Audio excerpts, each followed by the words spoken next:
First set, we are at a tie match at the top. Double gen pop to avoid the deadlock. They do go down. There is a haste status effect.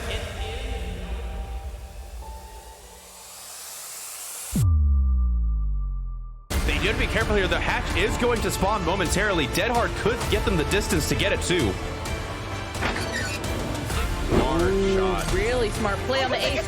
Oh my god, getting shot through the window. No longer have distortion, and they are going to teleport here. I think they get there in time.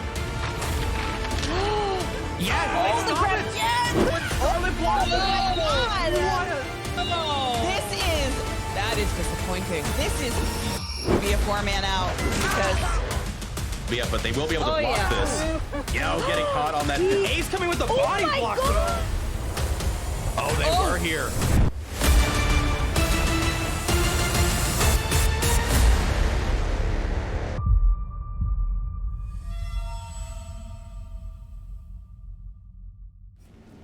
Hey, what is up, guys? It's Giltspire here, and welcome back to Champions of the Fog.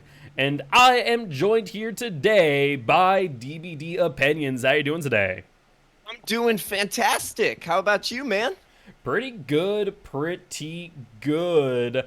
We are going to be seeing Academia Chronicles versus Chronicles, which I am very excited about. It is the Major League versus the Minor League team. Let's see if the student will surpass the master. And we are going to be jumping right on in. And I believe we are going to be seeing some RPD East with the Mastermind. Oh, right at home. I love that people have been confident enough to whisk out Wesker, even though he's just been out for under 2 months. Yeah, honestly, I'm way excited. I have been wanting to see Wesker used in a competitive setting since his release, and we are going to be getting that today. We saw that yesterday as well, so it is going to be quite interesting indeed to see how this team manages, as we're actually going to be getting a bit of a Wesker mirror match. So it'll come down to see who knows how to play Wesker the best, but also who knows how to play against Wesker the best. I agree. I was lucky enough to watch that Wesker game yesterday, and just if they're able to properly use their infection, just infect survivors left and right, it is such a good built-in slowdown and time waster for the survivors. Yeah, it really is. Honestly, Wesker is the best part of so many different killers, and that's what I've really talked about more and more as I've kind of talked about Wesker. Also, really quick, clear spawn right there. The spawn locations in RPD West are actually a lot more consistent than what survivors probably think it is. Pretty much can guarantee a survivor spawns right there in front of RPD, and as we see here, ended up in a very early chase. Yeah, I was lucky enough to have 2 survivors spawn here. It actually looks like we're going to drop the Nia to go for our buddy Jake here instead. And I was noticing the corrupt. Pretty good corrupt for them in their favor. Yeah, absolutely. And we do see a life there from the Jake in a little bit of distance. Wesker probably not all too thrilled about that, as they did end up losing a lot of distance. Ended up in media room here and in a bit of a awkward tile, as we are going to see a pal stun. Trying to make me angry. Yes.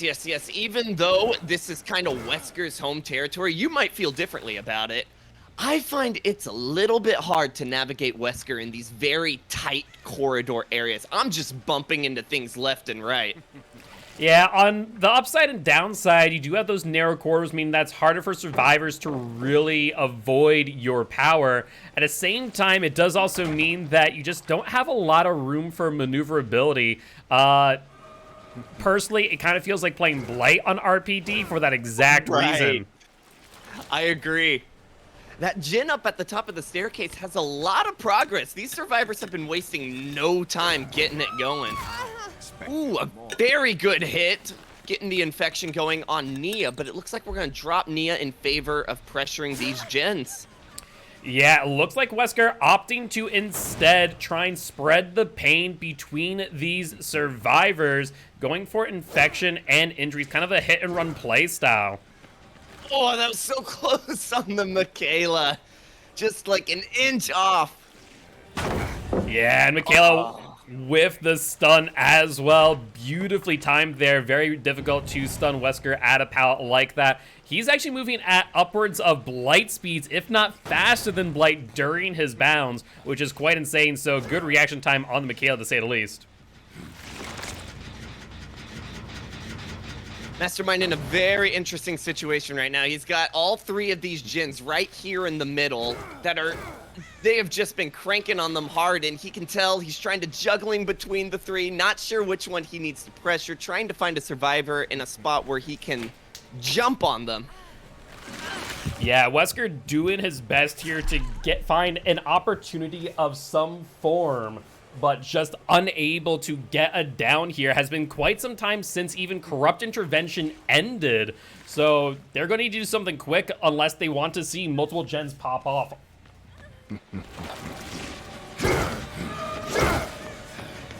So close on the bound, trying to get Jake.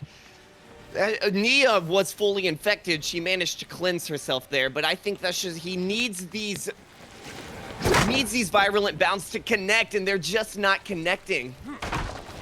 Yeah, it's real unfortunate. These survivors making great use of all the resources in the map thus far, and really just putting the pressure on Wesker and forcing them to drop chases in effort to regress the gens instead. Yeah, it looks like he did the number on that gen back there, though, because that one did have a lot of progress, but it's been reduced down to 0 now. Yeah, survivors should probably be aware by now of the existence of Call of Brine, and an amazing fake out there by the Wesker, faking out the Jake, getting the bound as well. Looks like we will be committing to this chase, however, in order to get the down. Yes, we did use a few resources on this side of the map already, so Jake might be in a pretty bad spot. Pallet's not entirely safe, so I feel like the Mastermind could get the upper hand here. Yeah, absolutely. Though Mastermind playing a little bit too conservatively, I think, not able to get the down here. If they get this vault, that will be a life play. Poor performance indeed. And looks like we will see that skill check notification there from Call of Brine, as we also will note that survivors are now aware of the existence of Deadlock, which will be slowing things down just a little. Oh, just bounced off the couch a little and then just couldn't connect with Claudette. Looks like they're going to go for the insta-save here. Hopefully Claudette can get some distance, but it looks like we're just going to go for the tunnel out on Jin. Never mind. Going to pressure the Jin here, trying to get Michaela. Yeah, and a good hit as well. 3 injures now on the survivors. The question is, will they be able to capitalize on this pressure, securing a couple, if not enough downs to reclaim all the pressure that they've lost so far? Absolutely. Unfortunately, though, for the Mastermind, now in chase with the Nia, though will get the grab before the pallet. Really Beautiful. amazing play there. Deadlock coming into play. It looks like they're starting to expand and go fix some Jins on the other side of the map here, kind of letting these middle ones stay as they are. A beautiful grab on Michaela. We're starting to spread out that infection now, and if he can just get a few more people with that, I think he'll start to see some wonderful slowdown. Yeah, absolutely. I think over time, as those sprays do get used up, it does make the Mastermind that much more lethal, as the hinder status effect will become applied to the survivors one by one. I gotta ask you something. What is your opinion on Wesker using his power to vault mid-chase? It really depends on the vault, in all honesty. There are some tiles where you're going to get value and gain distance, but there are others where you're simply going to lose distance instead. So I really think it is a case-by-case scenario, and you, as the killer, need to kind of be conscious of that. I agree. So In longer tiles where there's more distance for you to make up via your speed, especially being a 115 killer, I think that's where it's going to be the most useful. I will say, surprising not to see Bamboozle on Wesker here, as we have seen him vault multiple times. Bamboozle, in my opinion, one of the strongest perks on Wesker, as you're able to get that vault, get it quickly, and then follow up thereafter. This Nia's in a really bad spot. Yep, she was fully infected, so he is able to insta-grab her. That was beautifully done. Yeah, that hinder status effect we saw come into play, slowing down the Nia by a total of, I think it's either 6 or 8%, so not insignificant in regards to survivor speed, allowing Wesker to just make up that distance, as we did not see a body block for her. Right, I know the number seems so small, like 6 to 8%, and like on paper it's like, oh, that's nothing, but like you really feel that when you're playing Survivor. You feel how slow you're moving now. Yeah, it really is rough, to say the least, when you are hindered with no spray bottles left. I can't say I've ever been a game that's gone long enough to where quite literally there's been no inoculations left in the match. But if that ever were to happen, I imagine that would be quite frustrating. Thankfully, I have not been in a game like that either, and I hope I never do. Yeah, absolutely. With that being said, though, looks like Wesker is going to be trying to secure the second stage on the Nia here. Though we will see two survivors coming in, both Michaela as well as the Claudette. Wesker now having to make a choice for the tunnel out or going for a new survivor, though they will end up picking the Claudette. Yes. Claudette is taking him to the left side of the map, though. One where survivors haven't really been looping very much, so they still have plenty of resources at their disposal over here. Yeah, absolutely. We do see the pallet drop as well. And a flashlight over the pallet, not something you see in comp all too often. Most have enough game sense not to get tripped up there, though Wesker will get stuck on a inoculation box, as we see there. Back to square one right now, it looks like. The gens, if he sought out to really regress these gens in the main room here, he delivered on that. It's crazy that those gens were so close and now they have just lost so much progress. Yeah, absolutely. That there is the strength of Call of Brine, just doing what it does best, being a built-in ruin. I said it from day one, it really is just ruin on a stick, and if ruin now being all but nerfed into the ground, Call of Brine just provides so much raw value. Right? Is she gonna get to the pallet here on time? I think so. I think she'll just be able to vault it there. Gonna need to break that. Yeah, it really is unfortunate there. It's kind of hopeful to see Wesker utilize their power to get the hit over the pallet, though. Just not able to get around that corner in time to get the hit one way or another. Here are these tight hallways I'm talking about, not able to connect, and it looks like we're gonna drop all together in favor of going back to the main room here, see if we can catch somebody.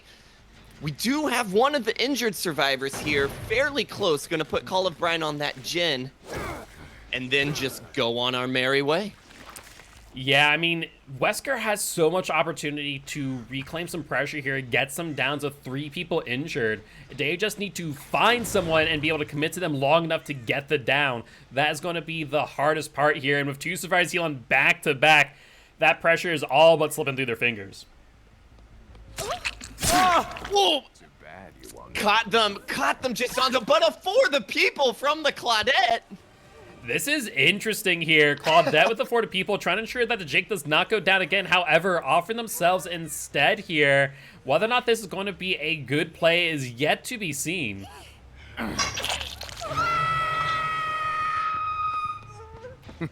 We will note here, Jake's still around now in chase. We do see the Nia. Surprised they didn't commit to the Jake as they are still injured. But only time will tell. So the question is that deliverance? We can probably assume based on the location of the survivors that it is, though I'm wondering if maybe Jake ended up going back for the unhook. That is a possibility. But Wesker dropping chase on Michaela, wanting to make sure that the gen over here is not being worked on. Seeing scratch marks up top, will end up checking, but not seeing any survivors between these 2 gens. He does have these 3 gens here. He's been wanting to protect them all game long. It's not the best 3 gen in the world, but I think it's the closest thing you can get on this kind of map. Yeah, I mean, realistically speaking, it's definitely not a bad gen setup. Right. We will see the hit there on the Michaela, a really good hit too, as that will infect Jukebox and give them the opportunity to go back to their 3-gen and continue to protect it. If they do commit to a chase for too long, they definitely will lose this last generator. Absolutely. Yeah, not much progress on any of them right now. Gonna take a quick peek at that top one. Nothing there. Just gonna spread out that call of brine. We are in the long game now.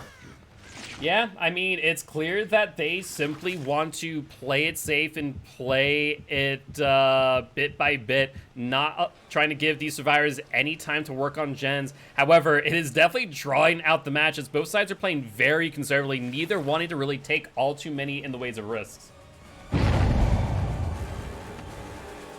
They got to be very careful how hard they commit to this Jake here. That was a beautiful grab. And the question is, do they commit? I think they could if they're able to shut this down very quickly. Yeah, however, not able to get the down there. Instead, going back to the gens once again, trying to check and see if they have any progress. There is scratch marks here in the room, suggesting that a survivor is nearby. Sure enough, there's the Michaela. Good hit, good hit. She couldn't just hide back there. She's getting out of there. The question is, if they've been working on any of the gens in here. That one doesn't seem to have too much progress, but upstairs, that's a whole different story. Yeah, absolutely. These survivors, once again, just not wanting to commit to these gens in full. And instead, we are going to see them just kind of run off and take their time, heal up, use the inoculations. Though we will see the Claudette trying to hide out to the best of their ability. Unable to do so, though. They will get caught out. Good sprint burst from the Claudette. Able to get a lot of distance. Yeah, just pre-drop that. Don't want to chance that in any way. And Mastermind might actually be able to get a hit here, but it wasn't able to connect. Might have been a little too greedy trying to use his bound instead of just M1. Yeah, unfortunately, they're just not able to use it effectively. Ended up hitting the corner of the pallet instead. We will see the Mastermind drop back at a chase, trying to slow down the gens. They will get a hit on the Nia here, infecting them once again. Just like ants. Ants around this gen. They're ready for it to pop. They are ready to get this game done.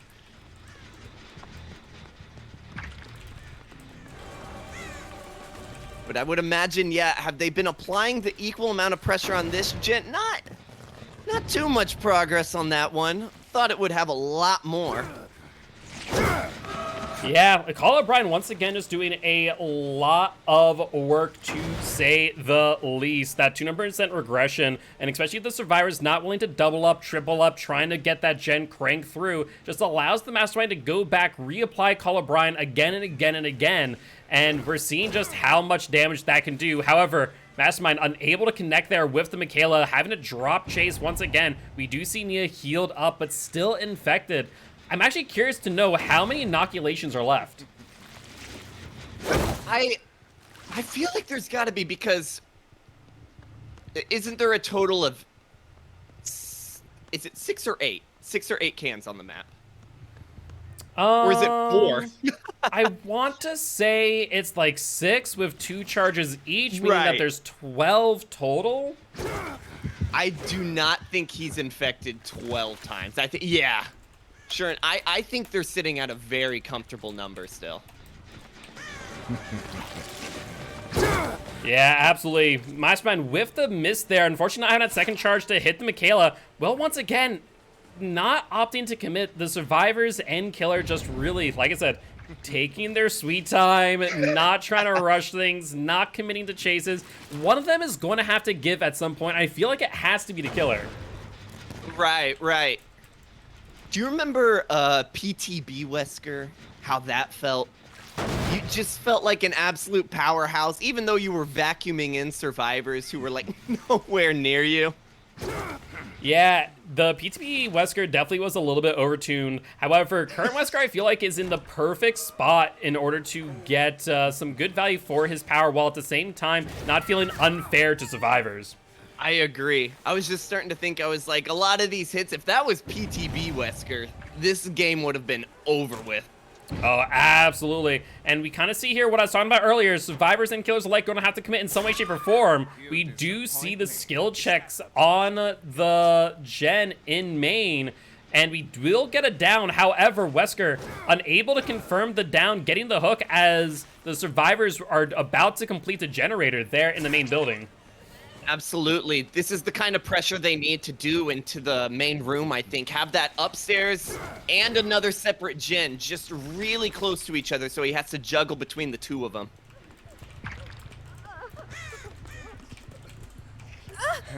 Now, Wesker taking time, though, to pick up the survivor. We will see a haste status effect here on the completion of this last gen. That there being Noed, though spawning in probably the worst location possible, right there behind the desk. Oh, that is not good RNG for them. Oh, that is terrible.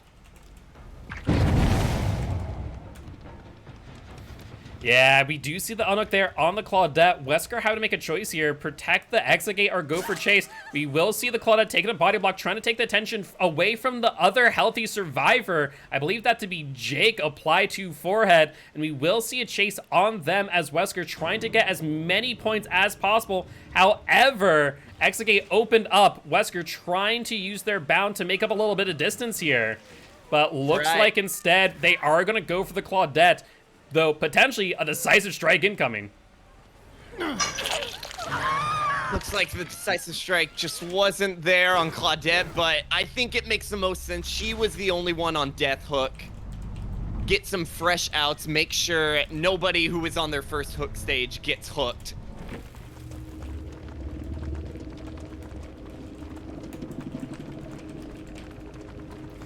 All right, though. Well, that there will be another match. A really intense back and forth from the survivor and killer alike.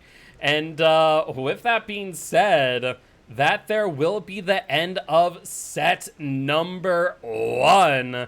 And we are going to be getting set up for the following set. Once again, it is a bit of a Wesker mirror match. So we'll be seeing Chronicles this time. Paladin Wesker against Academy of Chronicles Survivor team. Let's see if it is a similar result. But with that being said, we are going to take a quick break. And thank you all for bearing with us as we're testing out the Twitch Ads Manager.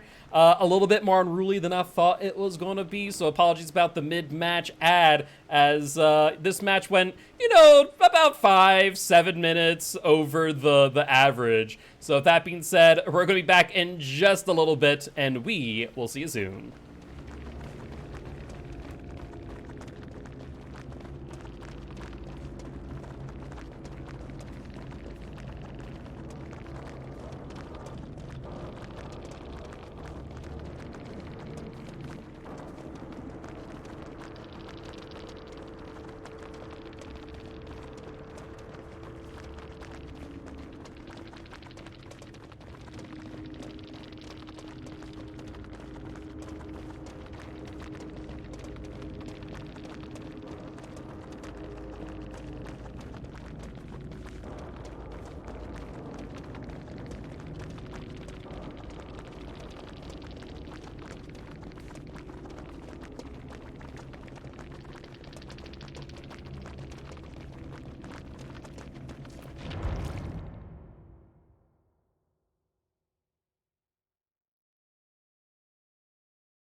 All right, and we are back. This time, though, we are going to be seeing Chronicles against Academy of Chronicles Survivor Team.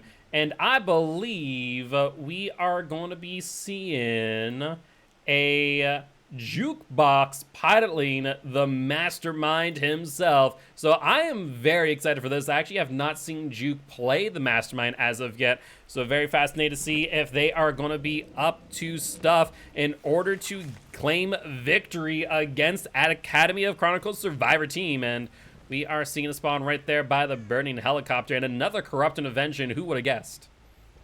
Who would have guessed, man? Corrupt intervention in my competitive DBD? I mean, we've seen some teams not being corrupt depending on the scenario, but I mean, at first I was really hopeful that we'd see less and less of it, but realistically speaking, at this point, I think it's safe to say corrupt is here to stay. Corrupt is here to stay. It will always be here to stay. You can't beat that early game pressure of just shutting down a bunch of gens that the survivors can work on. Absolutely, but Mastermind here about to get the lunge, will get the hit. That's a fantastic example of what I was talking about earlier. If the loop is long enough, that vault is key to your success. Absolutely, and what Jukebox did differently, he just accepted, like, let me use the M1, not trying to do any fancy work with the power. Just getting that quick and secured down. Yeah, absolutely. And it is paid off in the form of a basement hook here. So a very good start here for Juke, though now having to navigate the maze that is RPD, trying to get to those central gens. I would imagine the survivors somewhere out there, probably on the right side of the map, have been working on a gen this whole time, but it looks like now that he's seen nobody's really working in the main corridor at all, he is might just proxy this survivor in the basement. Yeah, honestly, it kind of makes a bit of sense. You give the survivors It the other does. side of the map, you keep the main gens, you keep the gens here on the west side. And so it allows you to have a lot of pressure. And we see here the west side not very deep as far as the map is concerned, meaning that there's a far fewer resources for them to contest with. And not to mention, the likes of Deadlock will slow things down as the survivors will be kicked off the most progressed gen. All right, so someone who's directionally challenged here. That was the west side of the map. Yep, so if you're Correct. facing the staircase from the entrance there, the left is the west, the right is the east. Perfect. I always feel so bad saying left and right because I'm sure they're like, hey, why not just say east and west? You stupid killer man. Yeah, you know, DBD makes it difficult times to figure that stuff out, but we will see scratch marks here. Not difficult to know what's happening down in the basement, as we will see the Dwight Mastermind potentially able to get a double hit here, actually, though opting instead to go for the body block, trying to wait out the BT and go for the tunnel out on the Nia instead, successfully getting the down. Yeah, those brutal body blocks, and she could not get around him. The only thing that could save her right now is there a decisive strike in play? Sure enough, there is. It is Nia's lucky day, but decisive strike only being 3 seconds now. Is she able to get anywhere really impactful? Dwight taking a body block, giving her some extra distance. Yeah, Dwight with a very key and instrumental play there will be in chase, and Jukebox knowing full well they are unable to not go for this chase as Dwight does have that medkit in hand. The Mastermind will have to go for the chase here. Absolutely. This is a ton of pressure for the survivors, though. That was a quick and easy kill, and Dwight came in, and now we're just kind of back to square one. Survivors have wasted no time getting gens done. We're gonna need to snowball fast. Yeah, and we do see another chase incoming here. This time on the Claudette. Will commit to the chase, though looks like there aren't going to be a lot of resources here for the Claudette to use. She does seem to be a little bit out of position here, as the Mastermind will be able to get to them before they're able to get to any resources, potentially resulting in another basement hook.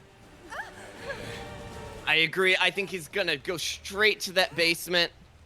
Maybe try the same thing he did with the Nia, but I think he's got a lot of gens he needs to start pressuring as well. Yeah, absolutely. The Mastermind is a very good position here, and he will be able to pressure that main gen. However, Survivor's cranking it out in time, and we will see the deadlock activate once again. Surprisingly enough, this is a very similar scenario to what we saw the last match. 3 gens, or 4 gens completed, 3 hooks in the game. I'm not sure if it's a matter of the Mastermind and their abilities, or if it's the map itself. We saw some amazing Mastermind gameplay yesterday, and I mean, we're still seeing some really good play here, but Mastermind just seemingly to struggle. Yeah, securing a 3-gen here, but I will say is not as good of a 3-gen as they had last game. This one takes quite a bit of navigating to get to. Yeah, absolutely. We will see Nancy going down to the basement, trying to get this unhooked before second stage. However, going back out, going, you know what, maybe this isn't a good idea. Yeah, maybe not this time. Yeah, it looks like just someone may have made the call and said, hey, we don't have anyone else to send back there. You're going to be chased out after second stage. You might as well run out now. And we will see the Mastermind commit to the chase. He is in a very good position here at this loop. It is a bit longer, though. I don't think long enough for them to actually use the power over the vault in order to get the down. I agree. That would take some very skilled wesking in order to get around. Yeah, absolutely. We do see that unhook there in basement. Dwight somehow dodging the bound at point blank range. I'm not sure if that is luck, skill, or a mixture of the two. Dwight just built different. He just straight up has the counter button ready. Apparently, we will see the drop down as well as some more blood going into the main building. That will be the Dwight, and we will see both the Claudette as well as the Nancy fully infected. Jukebox here holding up their power. The Mastermind will be faking out at the pallet, getting down on the Dwight. However, much like before, last gen completed, and it does appear that we do see another haste status effect, that there being Noed.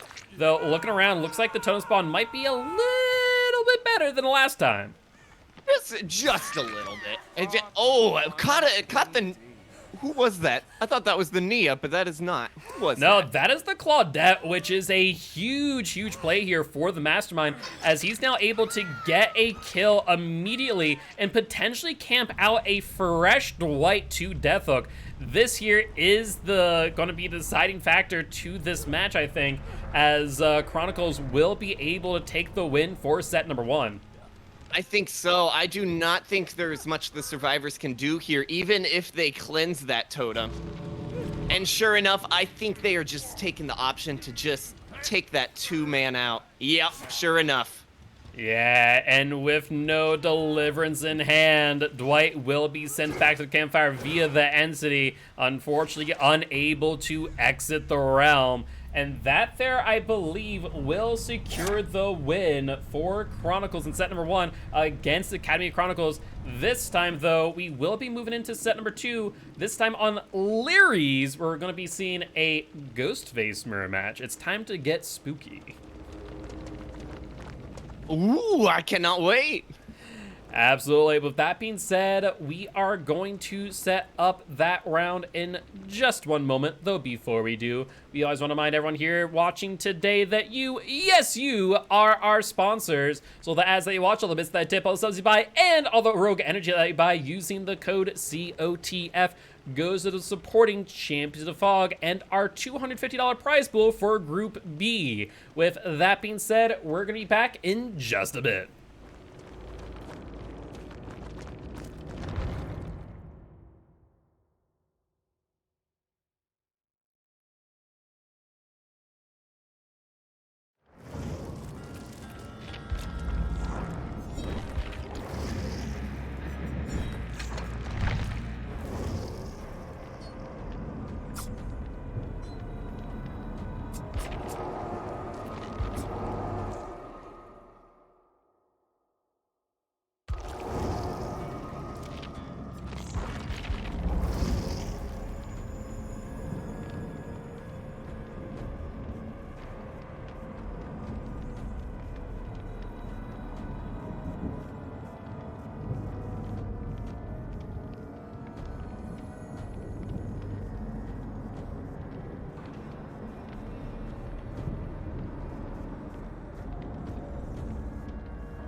All right, and we are back once again.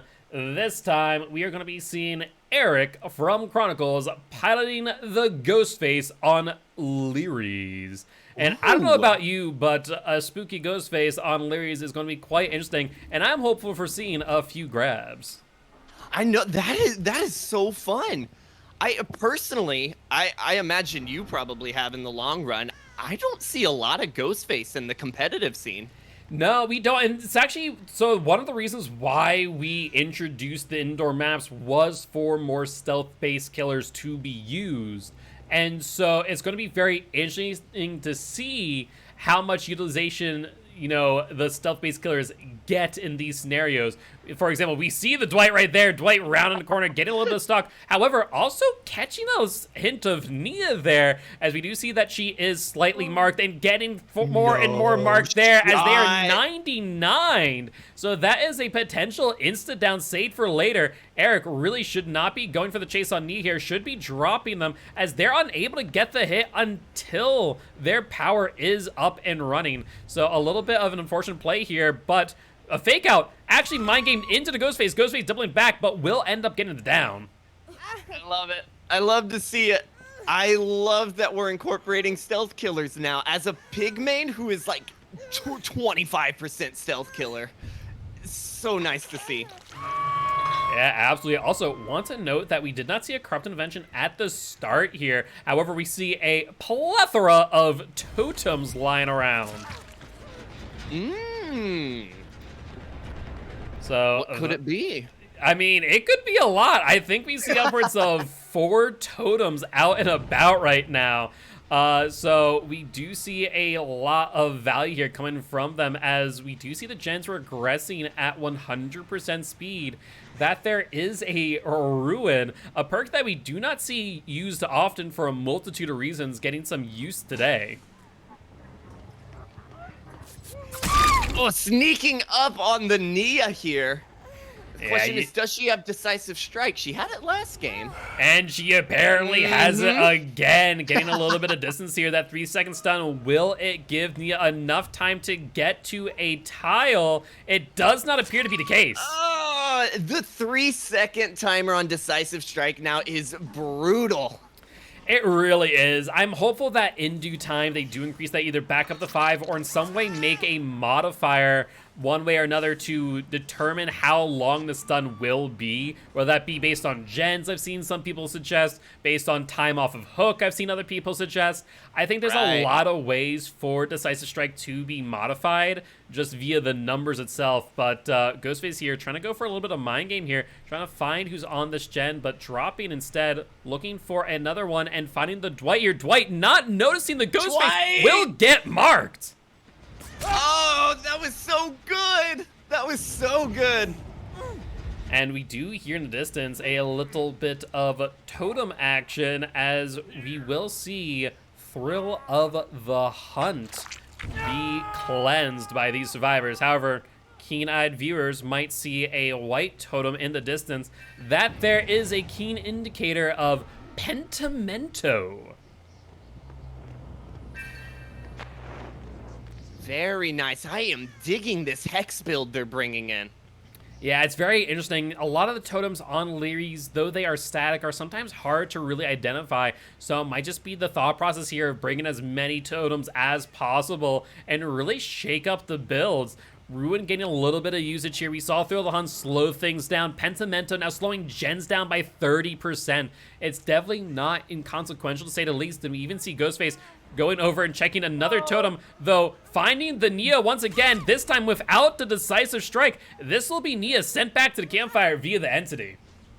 I am surprised Claudette did not try a body block or anything. Just ran the opposite direction. Just kind of went, you're on your own now. Yeah, not sure if it may have just been a communication issue. Not sure if it was a situation to where Claude just wasn't able to get past the Nia in order to go for the body block, but definitely costing Academy of Chronicles here as they are down a survivor, 5 gens remaining. We will note that another totem got cleansed. This time it was the Ruin. However, we still have another totem yet to be identified, and with it not being undying, I don't know about you, but I think I know what it is, and it is Devour Hope. Oh, man. This is looking to be an absolute slaughter. Yeah, absolutely. Survivor's in a really awkward position now, as Devour will yield full points on the Mori, and there's only 2 more hooks left until that happens. These Survivors having to hunt Devour Hope as quickly as possible before they unhook. That's the thing about Devour. Once you learn Devour is in play, kind of a nice little slowdown for the killer. They have to drop everything, it seems like, and hunt down this totem before they can continue. Yeah, I mean, it is the reason why it is very strong, because it does put that fear in the back of your mind of, oh god, screw gens, I don't want to get moried on 0 hooks. And so it really does, as you said, have some built-in slowdown. However, we will see a totem get cleansed, and that there was Devour on 4 stacks. I will say, got some value, got an insta-down, and we are already 1 survivor out of the match, so honestly, it definitely goes a long way as we do once again find the Nancy and the Claudette. Ghostface stalking around the corner, getting a near 99 stock on the Nancy and a partial stock on the Claudette as well. Some smart thinking. Instead of just kind of beelining towards the pallet, just all like, oh, I'm gonna get them. Just like, take a step back, you know they're gonna drop the pallet and get some good stock value on them. Yeah, absolutely. A lot of people question me when I say that Ghostface is a really good basement camper. And they go, what do you mean? He doesn't have an instant ability. But, like, he does, because most basements have a box at the top of it which you can stalk around. And because of that and that alone, you can literally 99, if not mark someone coming out of basement every time. And from that, you know, just always get someone down in the basement. However, for Claudette, she ain't that lucky, as she is now going to be chased by the Ghostface. Though, actually, Ghostface deciding instead to go for the Dwight, as he has a medkit in hand. Right. And Dwight not aware that Ghostface is still on his tail, quickly revealing him. But the question is, can he get anywhere before? I don't think he makes his pallet. Sure enough, Ghostface is able to get that down. And Pentimento, still being up, it looks like it is doing a number on these gens. That slowdown is just brutal. Yeah, 30% is definitely nothing to scoff at, to say the least. I mean, it is much better than Thanatophobia as it currently stands.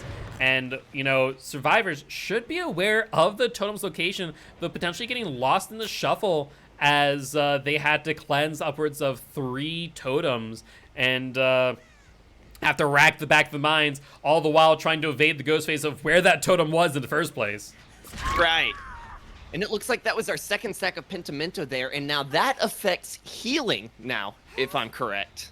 Yep, so that is now 30% slowdown on healing as well. So on the unhook, on the Dwight, for example, it's going to take that much longer to heal. And I'm doubtful these survivors want to heal in the first place, though we do see a For the People. Scratch that. Screw all the healing slowdown. For the People does not care about that one bit. It's like, even though Nancy is there injured and ready to down, it looks like we're vouching to go for the tunnel on the Dwight instead. Yeah, and Ghostface trying desperately to get the mark around the corner. However, unable to do so, opted instead to go for the M1. Not really wanting to chase the Nancy, just due to the fact that she is 99 and primed for a down after she is healed and unbroken. However, Ghostface taking a bit longer in chase now, as Dwight will drop the pallet on them. Potentially dropping chase, though. Maybe faking it instead, as they do not want to give up the person with the medkit. And I think that is some smart thinking. We know that all of this would have been for nothing if we just let them go. Yeah, that's the hard part about medkits. I mean, I don't know if you saw Otz's video about how he's changing his win streaks because of medkits, but I say it time and time again, medkits are by far the strongest item in Dead by Daylight, and I would much rather see 4 flashlights than 4 medkits in the pregame lobby. I agree. I agree with that 100%. It's just medkits are so busted. They really are, and we nerf them quite heavily here, but they still get a lot of good value. You know, 16 seconds on the heal solo. That's half the amount of time it would take collectively otherwise. However, Dwight, unable to use his medkit, will end up going down, and will note both Claudette and Nancy fully healed, healing through Pentimento with 2 tokens. That does mean that Ghostface is probably going to be quite happy next time they see Nancy, as they'll be able to get the insta-down and gain a lot of value from it. Absolutely, and it just set in. I looked in the bottom left side of the screen. We are still at 5 generators right now. We have not gotten 1 gen done. Yeah, and we see Ghostface here playing a bit of a game of peekaboo, as they will end up marking the Claudette through the glass. I've said it before, I'll say it again. I really do hope that behavior in some way, shape, or form does tune the reveal mechanic on Ghostface, as it can just be so difficult at times to reveal, as we saw there, Claudette staring into his eyes, but Ghostface not caring, as they will get the down, and now in chase for the 4K. Nothing drives me more crazy than staring down at Ghostface. I am in his face staring at him, and the game's just like, oh, no, you don't see him. You don't see him. He ain't there. Yeah, pulling a good old John Cena, you can't see me, and we will see the down on Nancy, however, as this here will be the last hooks of the match, unless an Unbreakable is in play. Keep in mind, I'm not sure if he's seen Deliverance either, so Nancy could potentially have Deliverance in hand. You're right, we have not seen a Deliverance, and it looks like Ghostface might be here trying to bait out a possible Deliverance play. Yeah, cloaking up, trying to fake out the Nancy, trying to make sure she does not know that they are here. However, I imagine Nancy a little bit brighter than your average survivor, knowing full well Ghostface has not gone all but anywhere. Ghostface, though, thinking that maybe Nancy doesn't have Deliverance after all, will walk away. Only time will tell now. In these maze of hallways, we now have to track down our slugged Claudette, and oh, sure enough, there she is. You know, Ghostface just making sure that he can get a good look at the Claudette. Will go for the pickup here, as Nancy does seem to move into second stage. However, they have a little bit of time remaining, but there it is. Yeah. Sure enough, like, I don't know, for some reason I have a sneaking suspicion based on the perk build for the people that they absolutely have Deliverance, and sure enough, now we are playing for the hatch with 2 hooks remaining. Survivors could get a few points here if they are able to escape. They could. It is all up to RNG now. Who can get to the hatch first? And so far, no sign of the Nancy. No scratch marks, no blood, no moans of pain. However, Nancy getting caught out, not aware of the Ghostface right behind her. I was hoping, oh, is there some sprint burst she's holding on to right now or something? That she's just gonna zoom up? No, just blissfully unaware that Ghostface is creeping up right behind her. Yep, and Ghostface very satisfied with that last down. Will end up killing Nancy in the bathroom, just like his namesake. And that there will be the end of set number 2, trial number 1. We are going to be flipping sides now, and this time Academy of Chronicles will be killing against Chronicles Survivor team.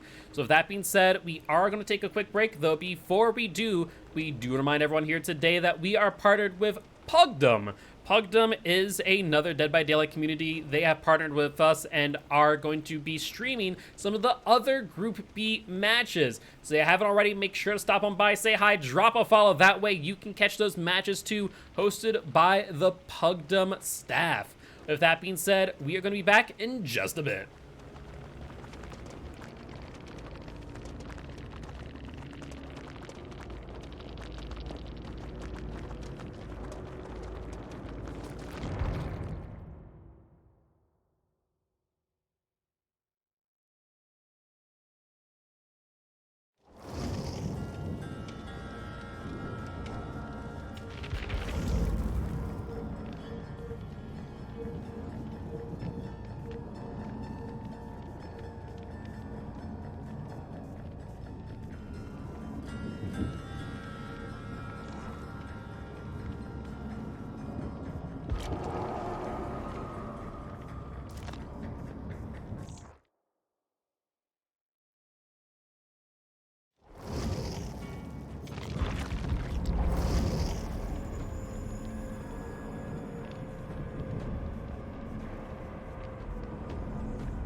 All right, and we are back for set number 2, trial number 2, Academy of Chronicles versus Chronicles, and this time we are going to be seeing Academy of Chronicles Killer versus Chronicles Survivor team.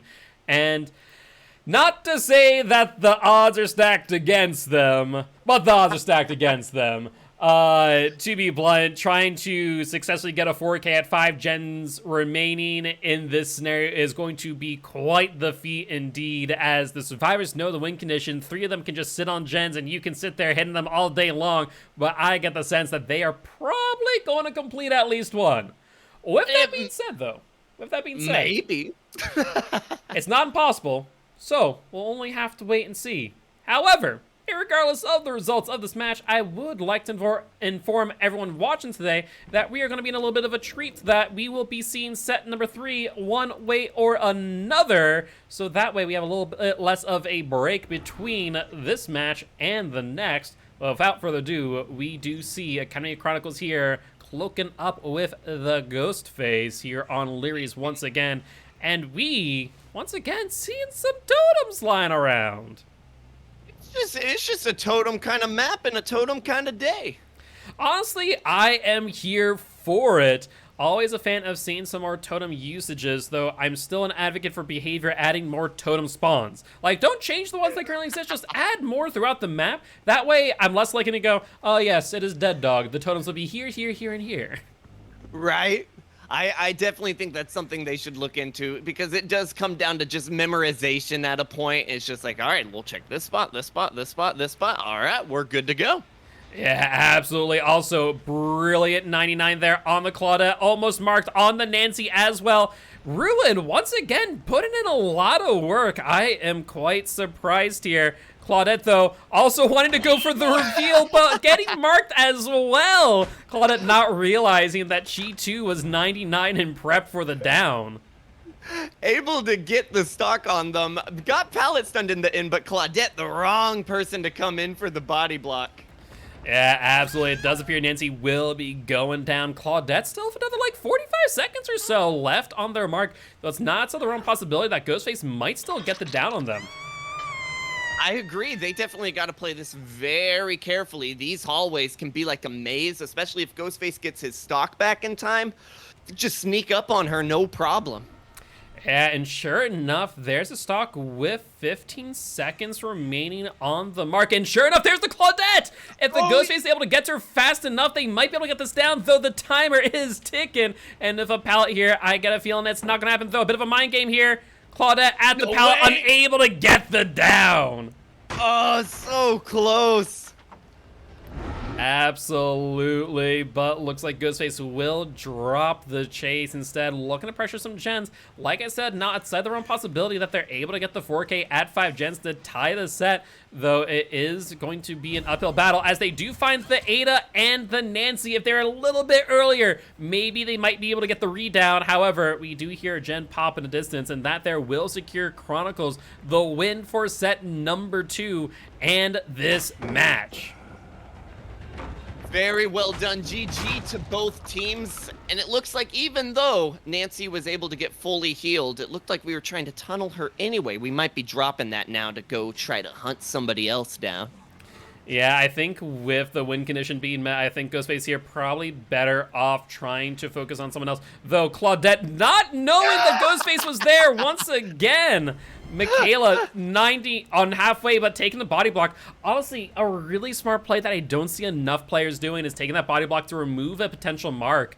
And Michaela getting their half mark removed in favor of body blocking for Claude, trying to extend the chase. Ada coming in as well, not wanting to give the Ghostface a free down.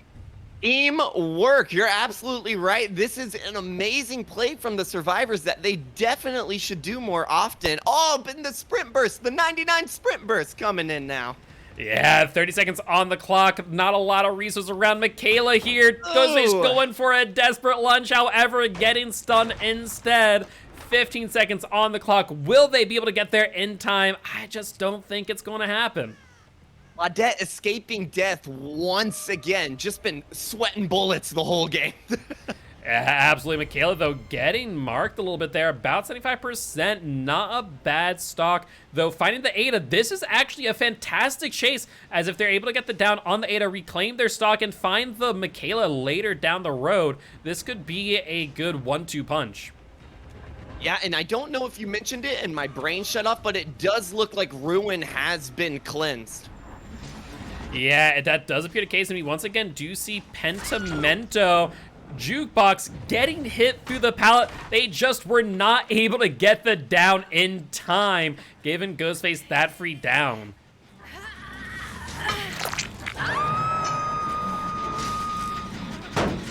looks like Ghostface here will have the opportunity to try and relight their Pentimento here. Once again, we saw it last game. We'll see it here again. Slowing the gens down by 30% is not insignificant by any stretch of the imagination. Also want to know, I think I saw a second white totem off there in the distance, meaning that the Hope was cleansed before they're able to get 3 stacks.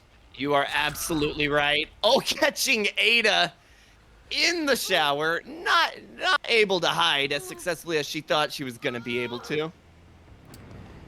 Yeah, unfortunately, I think maybe trying to cleanse for a fear of Noed, maybe, but instead ends up going down and giving Ghostface just a little bit more value.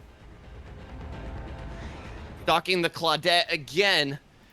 If she gets to 100, though, I wouldn't put it past the Claudette to manage to escape death once again. Yeah, the Claudette has been slippery, to say the least. And it does appear that we will be chasing the Nancy, though, hold on one second. I feel like I heard a noise notification on that unhook. I could have sworn that I saw another white totem off there in the distance, though it looks like potentially... No, I was right. Definitely 2 white totems, meaning that Hope is definitely down. Though, wait, 2... It Wait. did, I think, gain a stack for some reason? No, I think I know what it is. Survivors, even though there's Pentimento, cleansing totems. Even dulls, meaning that it looks like Hope is in fact still up, and survivors just opting instead to give free Pentimento stacks. I see what you're saying. They that paranoid about Noed? Apparently so, enough so to cleanse dulls in the face of a Hex Pentimento, and they will soon find out about the existence of Devour. The keen-eared viewers would hear the token on unhooks. Unfortunately, no way to really stop that. You know, if it's no way out, you hear the token during the hook. If it's Devour, you hear the token on the unhook. Just those little noise notifications that go a long way to telling you what's what as a viewer is concerned. Right, not much you can do about that one. However, that one being a Pentimento, not a Devour this time around. I want to say the one that might be the one that we just passed by, as that's been there the entire game. Honestly, in my opinion, one of the first totems that you want to check, as that is a bit of a static spawn. But Ada faking the window beautifully, mind gaming the Ghostface to a T, though Ghostface getting a bit of a mark there, trying to go for another insta-down. Will catch the corner 75%, but will get revealed by the Ada. They now need to make a choice. Will they continue the chase or drop instead? It's hard to say because they need a lot of pressure right now downing these survivors, but at the same time, like, that is a good stock that you could just come back to later. It looks like we are just going to commit to the chase, try to get that down and try to get an unhook so that Devour can come out to play. Yeah, absolutely. Though you will see Ada dropping pallets, trying to make some extra distance. 2 gens remaining by the survivors. Pentimento doing a great job of slowing things down. We will see Nancy here trying to once again body block for the Ada. These are some amazing body blocks they are coming to do. Teamwork makes the dream work. Indeed, indeed, and that there will be the last Pentimento that they have cleansed. No additional Pentimento totems out and about for Ghostface to utilize, though it looks like they're going to be checking in on their totem, but not before finding blood trail of the Nancy here, and it looks like they will track it to its source. Question is, are they able to successfully sneak up on the Nancy? The Nancy just holding W might have caught wind that Ghostface is hot on her trail. Oh, but not quite. Claudette is there to take the body block, though. They're killing it with these body blocks right now. Yeah, I mean, people forget that health states are a resource, as are hook states, and for that reason exactly, you know, taking body blocks for your teammate, especially in these type of scenarios, as we see the Michaela doing once again, it's very strong. They're basically just moving pallets forcing the Ghostface to take the hit and lose distance time and time again. Absolutely. I love what I'm seeing right now. Ghostface, trying to do a spicy mind game for a second there. I thought they were finally calling it quits. Like, you know what? Forget it. But sure enough, they catch Nancy here at this loop. Are they able to catch her? No, because they just get hit by the corner of the pallet for the stun. Yeah, not to mention that, I'm not sure if you saw it, there was an Ada out in the wings ready for a body block if of course needed. there was. And so Of I course believe there we'll be was. seeing that here in just a moment or two as Nancy will get the blind. Another gen pop in the distance. Nancy making a bit of distance, and without any scratch marks or blood there, I wonder if that there was parental guidance. I remember seeing it yesterday from a few survivors. A few survivors have really been eyeing parental guidance and have been using that to their disposal.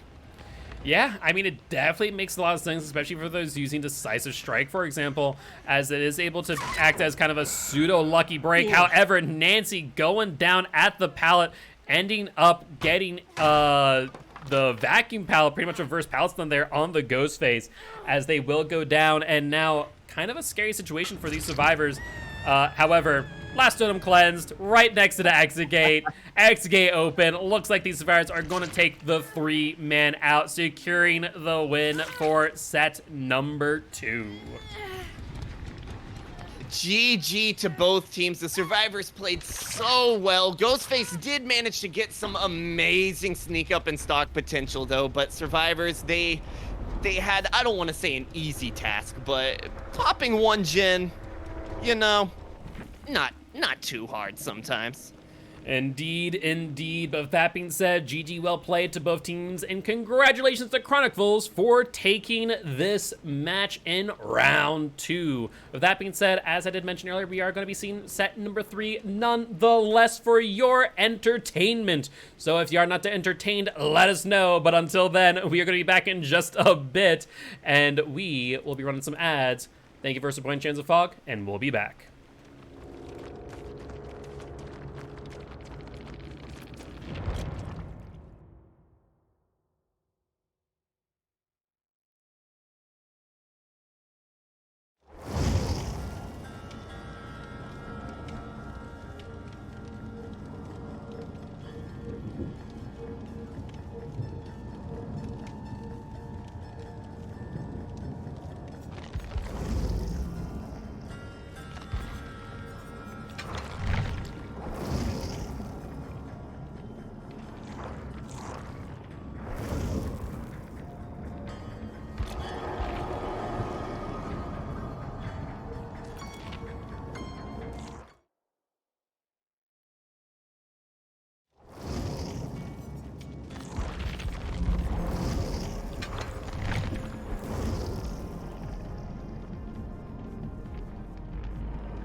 right, and we are back for set number 3, Chronicles versus Academy of Chronicles.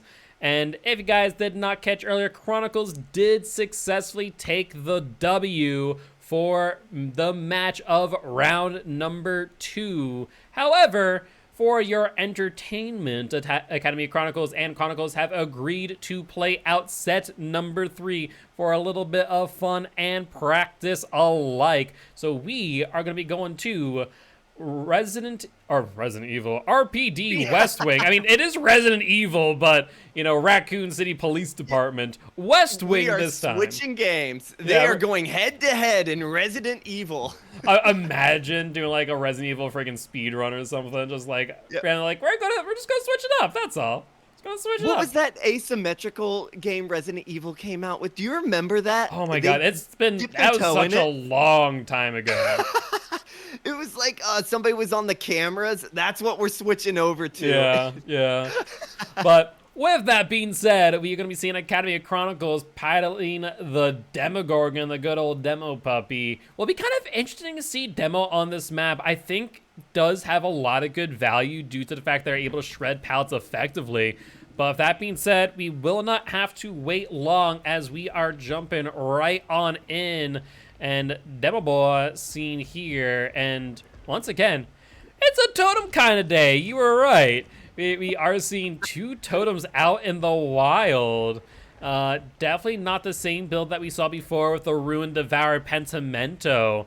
As those 3 were together. Could be some parts of that build, but only time will tell, as we at the very least do see the Corrupt Intervention there in the distance. Right.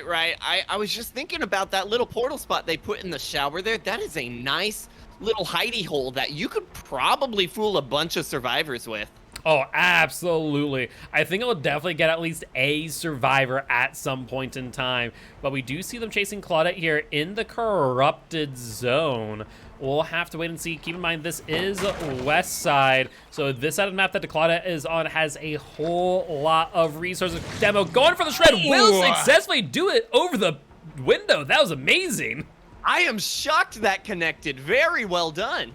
Honestly, I thought it was just going to be a little bit short, in all honesty. So I was not expecting that hit to land. Claudette, though, caught out a little bit. Demo's ready enough for that shred. Claudette getting mined a little bit. I think this will be a hit. Oh, very nice, very nice. They did come over to the corrupt side for the chase, so this needed to be a very quick down for it to be effective. And sure enough, that was not a long chase at all. The Demo came and delivered. Yeah, absolutely. However, Demo actually a little bit concerned there, seeing that there's no hooks nearby, having to end up going to this side of the map. Will put down another portal, however. I also want to note something. For Group B, Lycan is allowed, where you do get that aura reading when coming out of your portals. Surprised not to see Lycan here, though we will instead see a Deadlock and Ace getting caught out of nowhere. I think that portal and the undetectable stats effect associated with it really messed the Ace up there, getting a really clean hit for the Demo. That was very nice. Demo able to shred up the stairs. I love that they can do that. Yeah, it is definitely a really funny animation. And we do see a survivor going down, and Demo not wanting to pressure the unhook and force a 1-for-1 trade. I am curious as to why that is, though I do have my suspicions. Ace in not the best spot right now, but Zarina coming in with a fantastic body block, just completely denying the shred. Yeah, and able to dodge the shred as well. That was a little bit heartbreaking, not gonna lie. Seeing that body block and forcing Demo to literally shred face first into a tile was definitely not what you'll want to experience when playing Demogorgon. But we will see 2 survivors injured here. Now going for a 3rd injured, this time on the Nia. Nia, though, dropping the pallet, and Demo trying to go for that hit, but just not able to get it. We did see Claudette, yep, sure enough, sticking around here, seeing if she can hop back on that gen. Yeah, Demo going for the chase on the Claudette, trying to go for the tunnel, and probably going to be ending up committing to the chase, given that Claudette does have that medkit in hand. Nia, though, potentially with another body block. Academy of Chronicles' least favorite thing, I imagine, at this point. The body blocks incoming. We do see Ace with the heal, but Nia unable to get the body block in time. Yeah, not. Oh, so close. I would have screamed. I would have screamed if that firecracker played. Yeah, really close call there by the Demo. Will end up avoiding that firecracker, opting to shred the pallet, you know, as always, a little bit faster, a little bit more efficient than just kicking the pallet itself without the likes of brutal strength. But scratch marks going up into the main building. It's on the Nia. The question is, will the Demo want to chase around here? Based on their playstyle earlier, I would not be surprised that one of those totems is a Devour Hope. And looks like Demo actually opting to go for a different chase, possibly for that exact reason.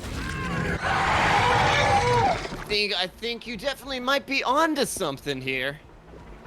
Yeah, Demo being very, very careful of where they're taking their chases. We will see this window once again. Zarina, knowing they would take the hit, will dodge it. Oh, very well done with that window dodge, just not able to get to the pallet on time.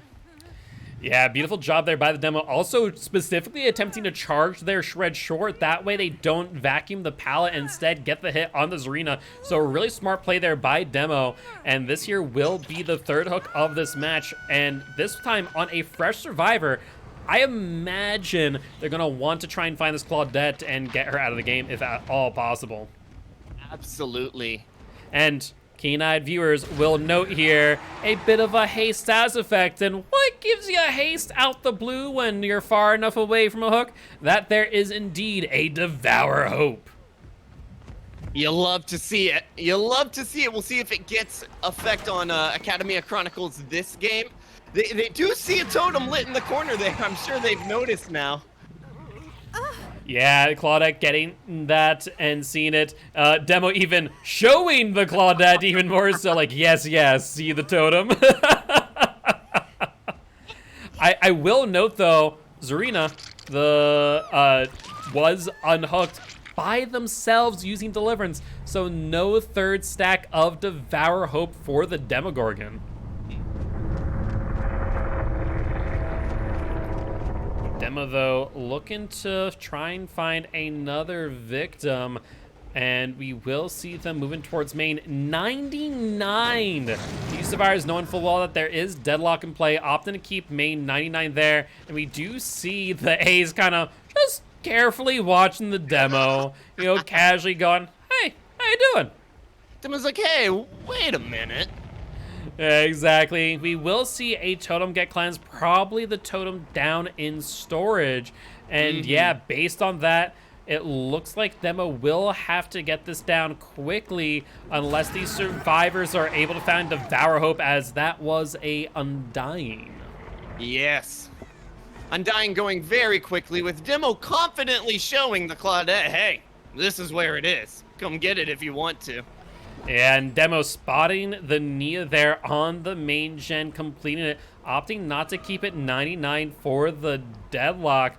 We will see them continue to chase on the Ace, though I'm fully expecting the Nia to come in for the body block, though ending up body blocking the Ace instead. A little bit of the opposite of what they wanted to do. Oops. That's an oops.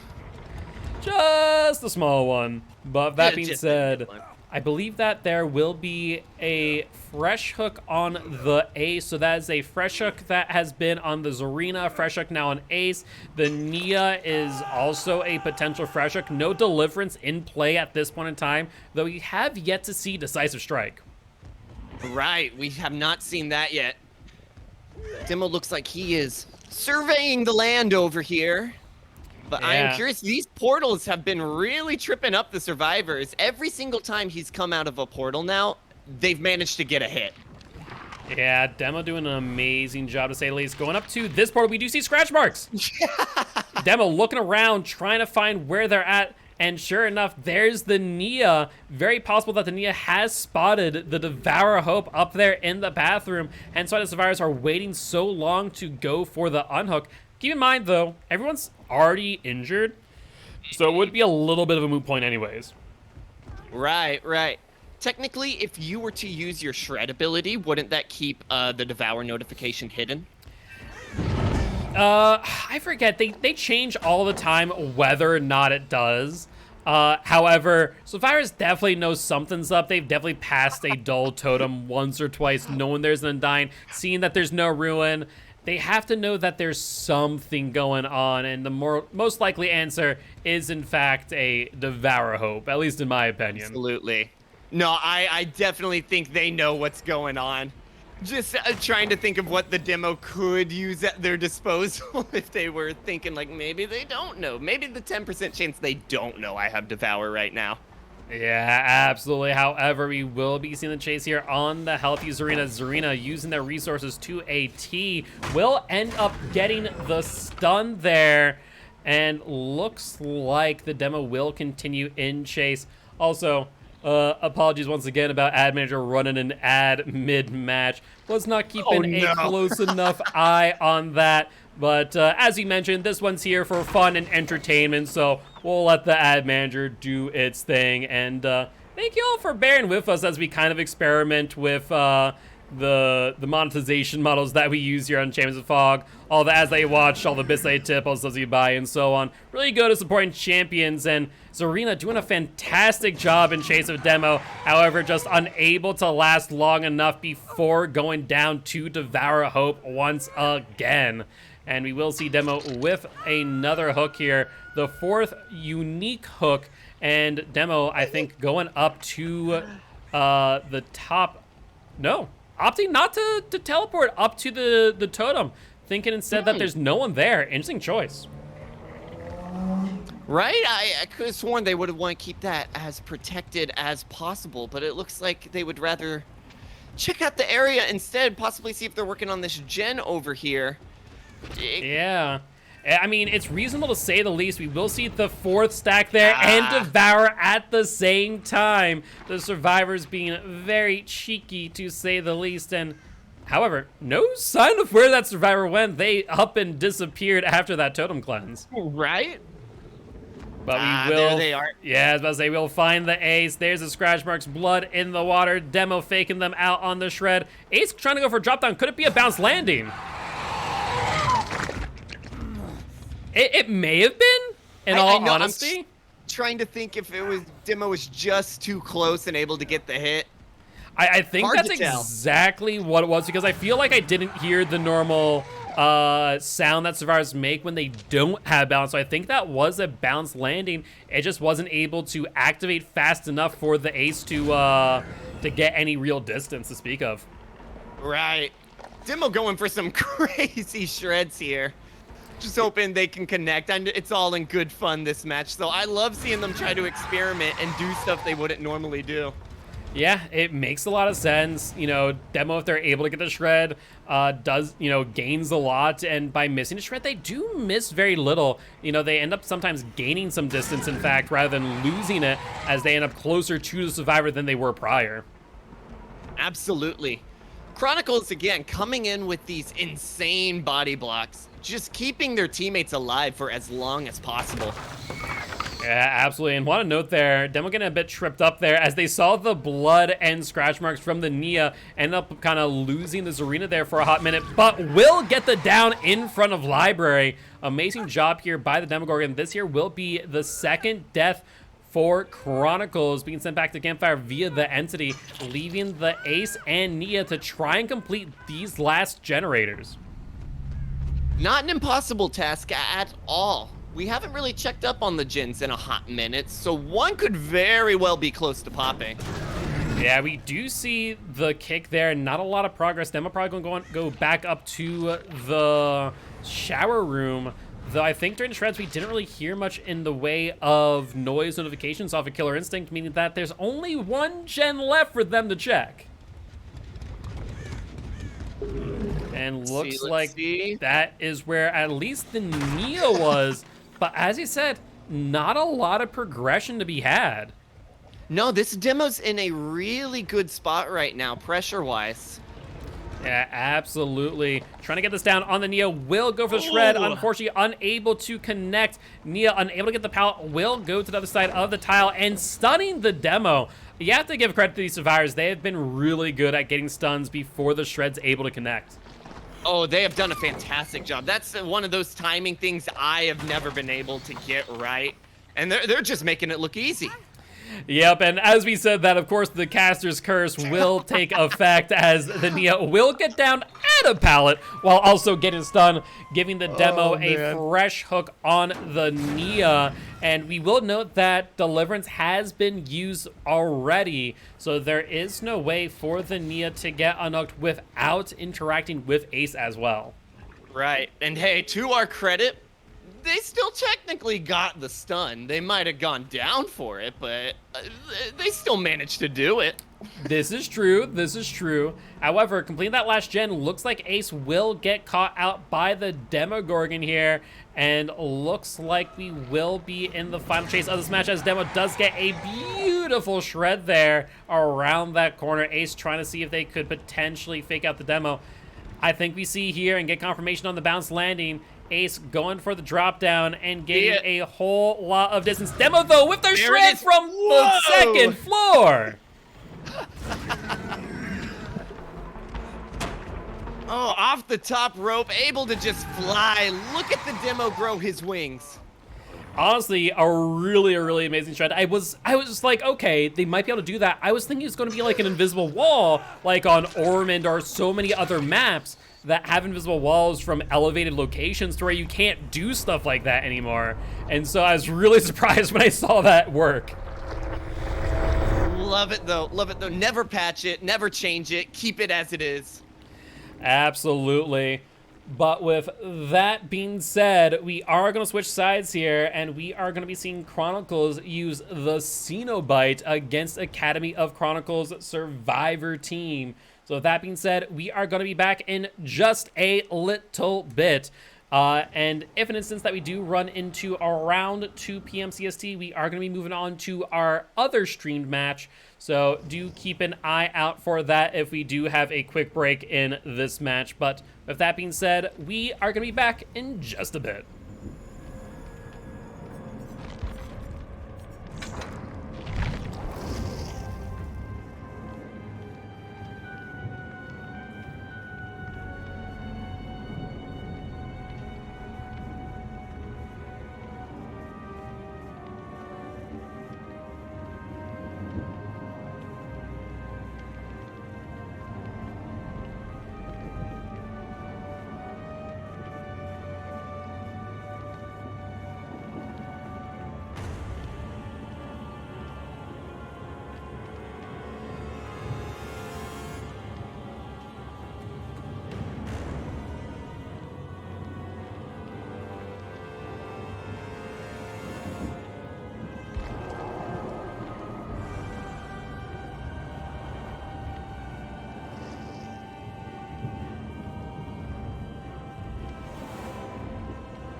All right, and we are back one last time. This time, we are going to be seeing Chronicles piloting the Cenobite. The man, the myth, the legend, for he saw and he came. And these survivors, I thought it would be really interesting on RPD, the box spawns. I don't know how the box spawns on this map, because there's 2 floors that it has to generate for and take into consideration, and that is going to really trip me up as a killer. So I'm going to be interested to see how Jukebox here manages that themselves. Right. Jukebox coming in. I'm looking at the add-ons right now. Very, very good add-ons for Cenobite. Yeah, so, I mean, I was expecting to see the black lens as well with that ore reading. Always really good around some of the taller tiles. Though I guess with RPD, there aren't many of those. Maybe why Jukebox decided not to take it here. I see where they could be thinking about that, yeah. Catching Dwight working on the gen here. Vouching to go ahead and just give that a kick. I wonder why they could be doing that. Yeah, I mean, we do see the gen is going to be highlighted in yellow, so it could be Color Brian, could be Eruption. I will let you know the survivors very quickly will be aware of the likes of Overcharge, meaning that it can't be Color Brian, so instead it do be an Eruption Overcharge 1-2 punch. Love to see it brutal when it works effectively. Yeah, absolutely, and we do see Corrupt Invention as well, meaning that there's just a 4th unknown perk. Could be anything at this moment in time, as we do not have a lot of information going for us. Just kicking that J. You are not going to complete this gen. No, no, no, no, no, no, no. Yeah, keep in mind, we did not see a noise notification, meaning that the Dwight did hit their skill check effectively. However, Nancy getting caught out in the corner there, unable to hide from the keen eyes of Jukebox, as they will pursue the Nancy towards the west side. Like we'll be committing to this chase. I'm sure we'll have some fancy chain work, not quite connecting yet, but the Nancy not in a fantastic spot right now. And there's Eruption coming into play on that gen, affecting not 1, but 2 survivors. Yeah, that is going to be huge, as that is 25 seconds per survivor collective, 50 seconds where they're able to do little to nothing. And we do see the box once again being completed. Looks like Claudette, the dedicated box solver, maybe a fan of puzzles. Maybe. It sure is better than my teammates who just let the box sit there all day long. You gotta be the one to go get it every single time. You know that solo queue life. Yeah, been there, done that. That's why I always try and do like a gen next to it. That way when it gets close, then like I'll pick it up. Okay, they're in chase. Now I'll complete it. You know, a little bit of strategy when utilizing Cenobite to its fullest. But, you know, definitely seeing Jukebox here not trying to track down the box for chain hunt, just using it as a passive gen slowdown, forcing the survivors off of gens in one way, shape, or form. Absolutely. Looking like we're just gonna sit here in front of Nancy, make sure she securely gets into stage 2. I imagine no survivors would be coming in to try to do any fancy rescue work just yet. Just might be trying to get those gens done right now. Yeah, I mean, 0 gens completed, a really great time to confirm that second stage on the Nancy, potentially going for a tunnel out thereafter, as we will see the Cenobite going back towards this main gen, trying to slow it down. However, unable to successfully get there in time, will instead go back for the unhook, and will note survivors will be keenly aware of the existence of the final perk of the Cenobite, that there being Deadlock. Yes, yes, yes. Dwight throwing down the pallets. Cenobite saying, I want nothing to do with you, Dwight. Gonna go ahead and try to tunnel out the Nancy instead. But hey, it wouldn't be the games today if we didn't have some amazing body blocks. But it doesn't even matter because the box just right there on a pedestal in front of the Cenobite. Yeah, I'm almost wondering if the survivors weren't even trying to go for the body block, but instead were trying to go for the box and just happened to get caught out there. Noting the add-on here to add additional chains when chains are broken via the environment, putting up a lot of numbers here, as the tight corridors make it difficult for survivors not to break it via the environment. Absolutely. Survivor's wasting no time to find that box, though, because that's what you have to do, because chain hunt can just be brutal if you let that go on too long. Yeah, and we do see Dwight there with the box in hand. Jukebox, once again, opting not to go and teleport to the box, just letting them kind of take their time, instead patrolling these gens on the east side. Right. It looks like it did take the Dwight a hot second, though, because when you're trying to solve that box and chains keep coming up and stabbing you, it can be quite difficult. Yeah, absolutely. Xenobite, though, actually not going to the east side. Instead, sticking to the west side, maybe potentially going to try and secure another second stage here on the Survivor, as 30 seconds have already passed. I think that would be a smart play here, as Survivors are nowhere to be seen.